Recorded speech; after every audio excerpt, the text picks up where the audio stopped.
It is another travel day today. We're just trying to get some stuff ready to go.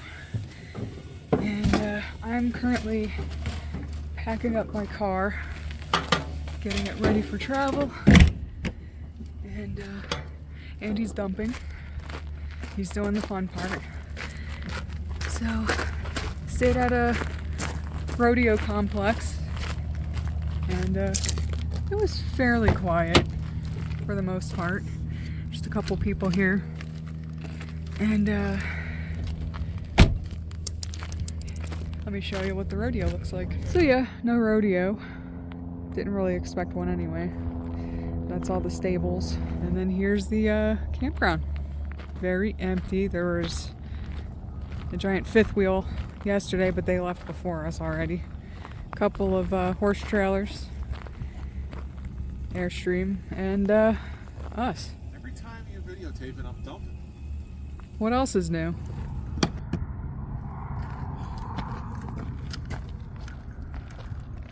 Action. Look at that. So much action going on right now. Edge of your seat. The suspense. Wrestling at the third anaconda. I got you. I got you. I'm helping. I got it. All right, cool. So, this is a nice little device right here. It's cheap. I think it was like under $30. And it requires a key. It's a kingpin lock, so that if you need to leave your unit, nobody can take it. So it just fits around your kingpin, and then when you lock it, it's got that little nut in there that goes over the flap. So when it's on there and you lock it, you can't attach to it. And then when you're ready to leave, don't forget about it. And then it just comes out like that.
Kitty!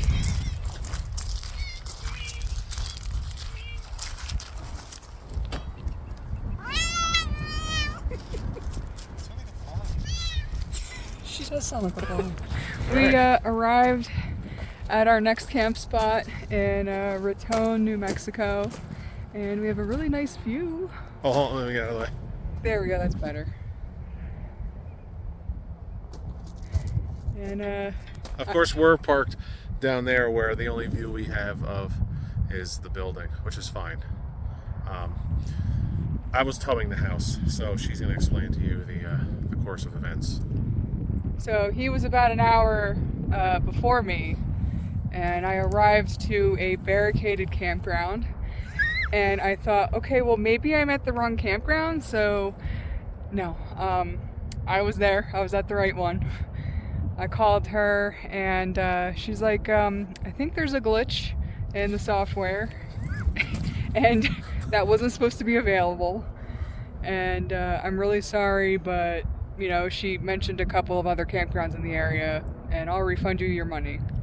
I'm like, okay, I just drove 300 miles with my cat, my husband's towing the house, I don't know what to do.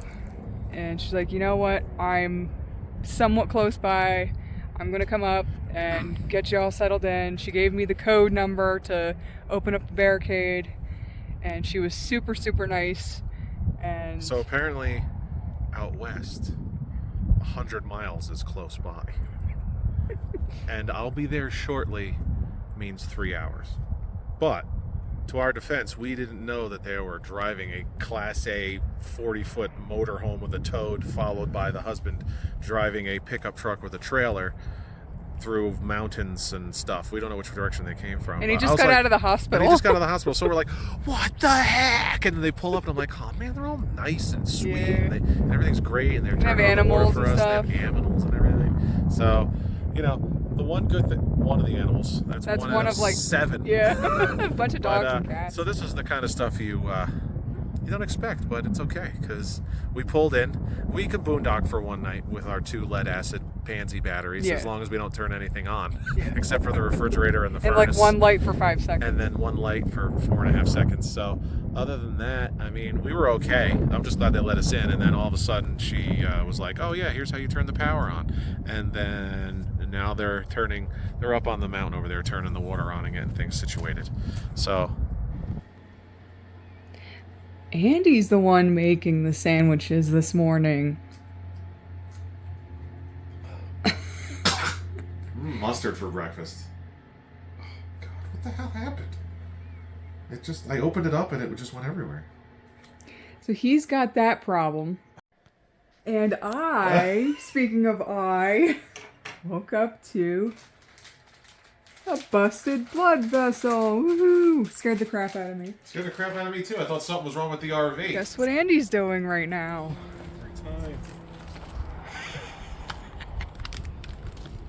Getting ready to head out to Colorado. We're actually 1 minute away from it right now. But it's a short trip, just a couple hours, about 2.5 hours-ish. And we're gonna spend 2 nights in Falcon, and I may go on a hike. We'll see. So, another beautiful day. A little chilly, but we had a great night, and looking forward to moving on to the next spot.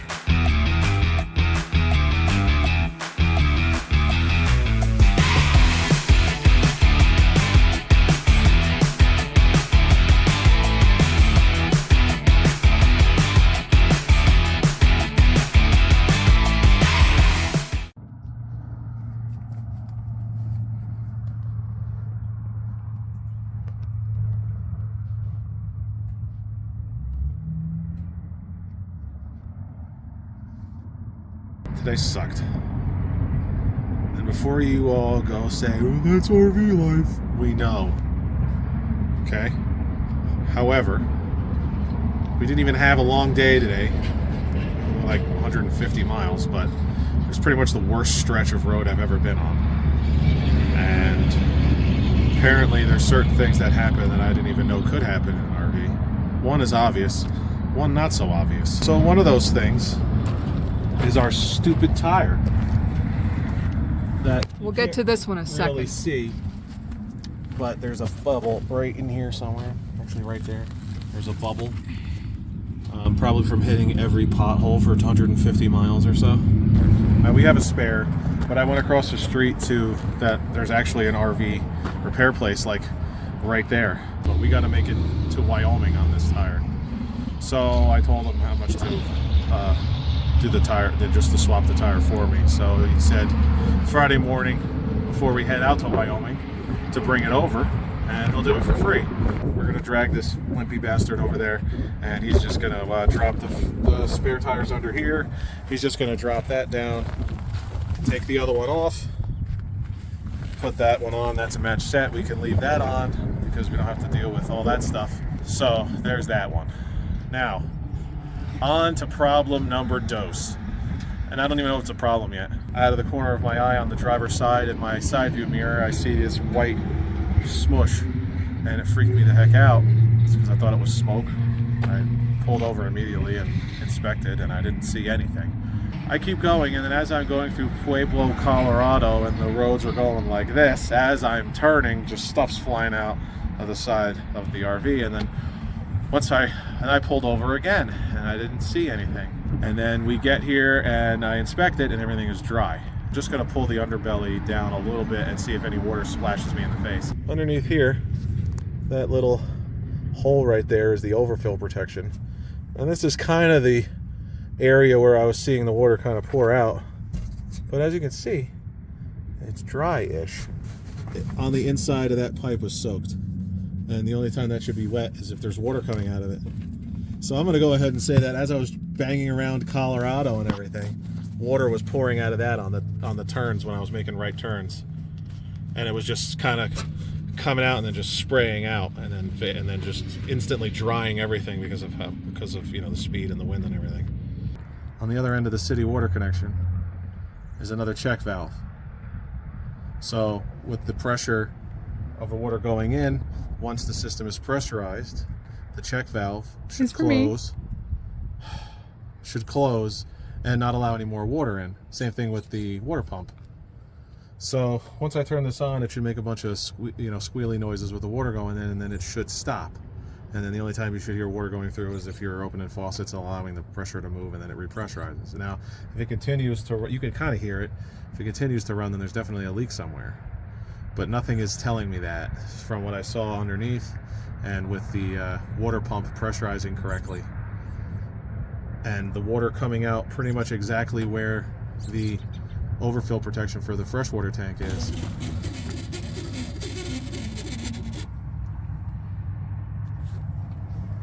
Did you hear that? That was the water rushing through the check valve.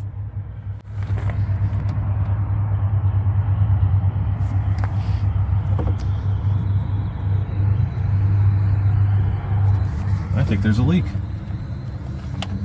I don't know where. But I think that sound was the air escaping at the connection.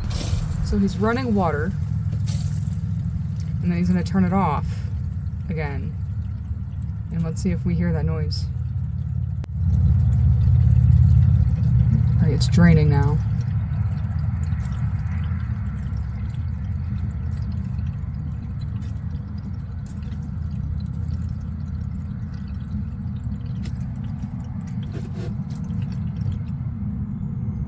It stopped. So the end result, that other hissing sound, I think I had mentioned that there's probably air in the lines, and I was correct. I think the place before that had kind of crappy water pressure, so I'm not sure if air might have just been in the lines, and that's why, because I don't hear anything anymore. No, I don't hear anything anymore. I know that there's no leak in the pressurized system via the water pump and the city water connection. Obviously, I would think if there was a leak in any of the wastewater side of things, we would smell it by now. Water coming that fierce out of the side of the unit, I'm going to conclude that the water sloshing around while I was driving in the fresh tank made its way out of the overfill protection hole, and that's why. And we almost lost our cat. She didn't die.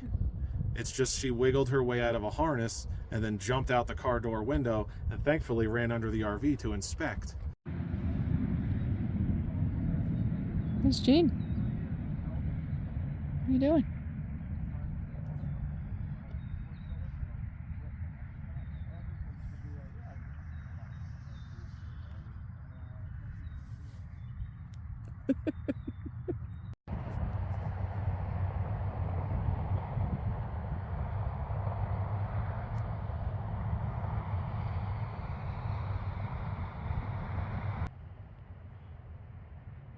We're finally gonna be in Wyoming today, and then tomorrow we'll have like 2.5 hours in rain and crap.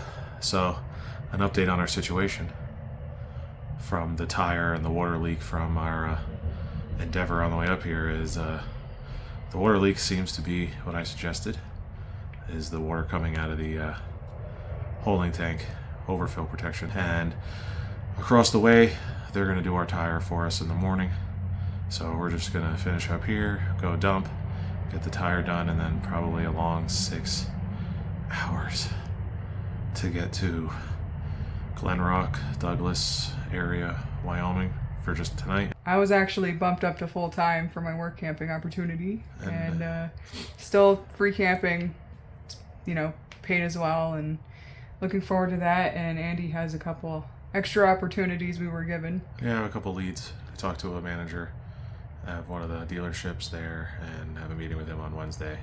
I'm just looking forward to sitting for 6 months. Same, actually. And getting our crap together. We have a lot of things coming up this year that's going to be good. So our videos aren't going to be so much travel oriented because we're not going to be traveling. So we'll have to fill in the gap with my shenanigans and maybe some RV repair stuff and some traveling around exploring videos rather than, you know, educational and issue videos while we're traveling. We'll figure it out. We'll see. Who knows what's going to happen, but it just might be a little bit of a different video style. Guess what Andy's doing? I'll give you one guess. Jesus. What do you think?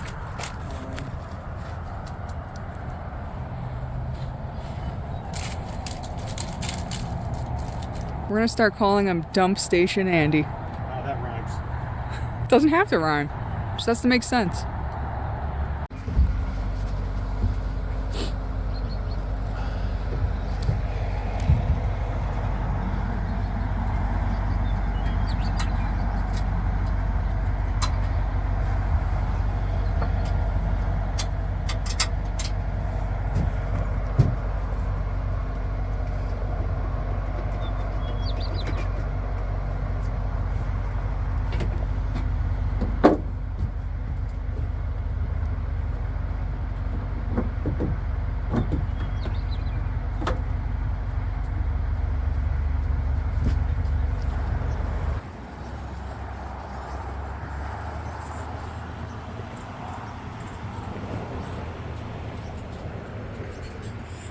We're stuck at an RV dealership.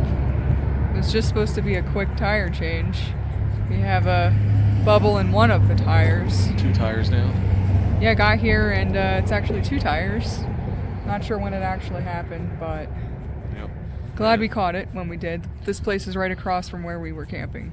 Yeah, so the plan was, as of our last video, that we were going to come over and they were going to switch out the spare tire for free, and they took the spare tire out and put it on, and it's the wrong size tire, so we can't even use it. It's just a useless paperweight. So For somebody else to use, I guess. So we don't have a spare, so I had to buy 2 tires. There aren't any local, so we have to wait until they get shipped to us. They're in town, but on the far side of town, waiting for them to show up to their truck so they can deliver it here, so they can take them, put the new tires on the rims, and then mount them. I think this is a blessing in disguise because this place is fortunately right across from where we're camping, like I said. But I'm also glad it didn't cause a blowout. I'm glad this happened, first thing in the morning. And we get to take care of the tires right now, so we don't have to worry about riding on a spare and dealing with the tires when we get to Wyoming. It's always at the end. Just when you think it's almost over, it's not. Right, new tires. Check it out. Only took 5.5 hours, but we got them. Just gotta check the air pressure and we'll head out.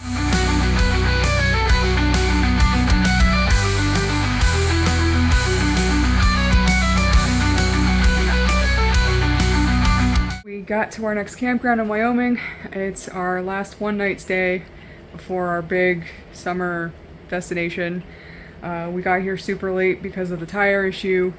It's 8:15. It started raining, so we're tired, we're gross, and so we just quickly set up, got the heat going because it's really cold, really windy. Miss Jean is a trooper. She battled out the day, and I'm so proud of her. So yeah, Andy just went to get gas, and we're just gonna spend the night, not do anything crazy. So we're exhausted, and tomorrow we'll get up and do it one more time, but it's a shorter trip. Thank God, because this was a long day. Today's our last day of travel. Gonna finally get to Sheridan, Wyoming. We were checking the weather, and there's snow in the forecast, but we're kind of checking the towns along the way. And it looks like it's going to be a little bit bigger of a storm later in the day, like after 10. So obviously we're going to be in some snow. Can't really avoid that part, but we can at least leave earlier to get through some of it at least. So we're going to start hustling. We didn't really take anything apart last night. We knew it was just going to be a couple hours just to sleep and then head out. So a lot of things are still strapped, still put away, but there's a couple things needed to be done. I needed to sweep and all that. So Andy just needs to hook up. We didn't hook up sewer or anything. It was just power. So it's rainy and very cold out. It is what it is. So we're just going to hustle and just head out as soon as possible. So, but luckily this last trip is a couple hours.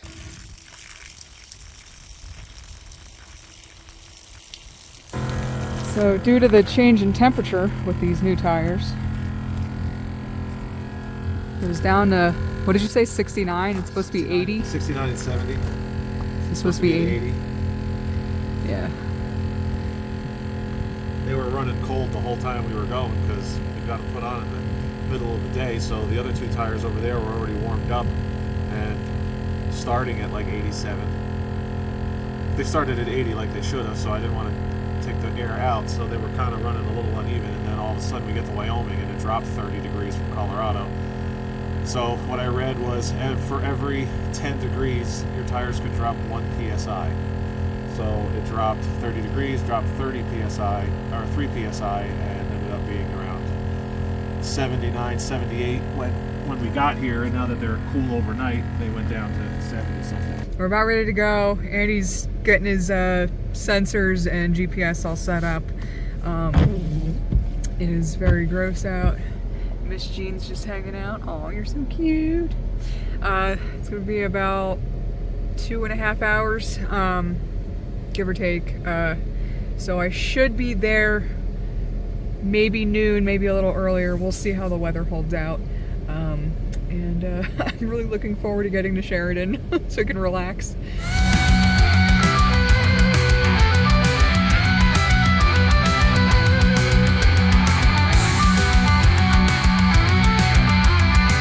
We got to Sheridan okay. We actually had some decent weather. We woke up the next day to some snow. Quite a shock in temperature. We went from the desert of Arizona to northern Wyoming with snow. Just letting everybody know that we're here and spring has sprung. So we're gonna be here for about 5.5 months, trying to financially recover from this mess. And see you in the next video, whenever that's gonna be.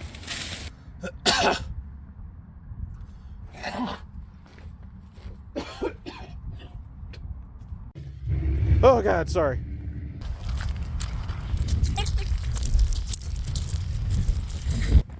The sun. Gee, thanks. Miss Jean's in her car. Her car? She's in my car. We've been blowing that bathroom up I don't know how many times in the last few days. Especially Jackie. More so him. We're gonna make up for this by doing laundry and going to Walmart and buying more Cheez-Its.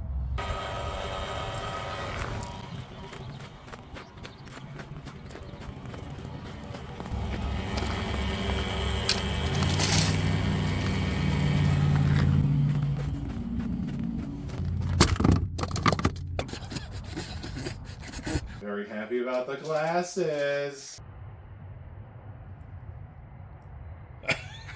Everything is good, and I guess chicken patties tonight.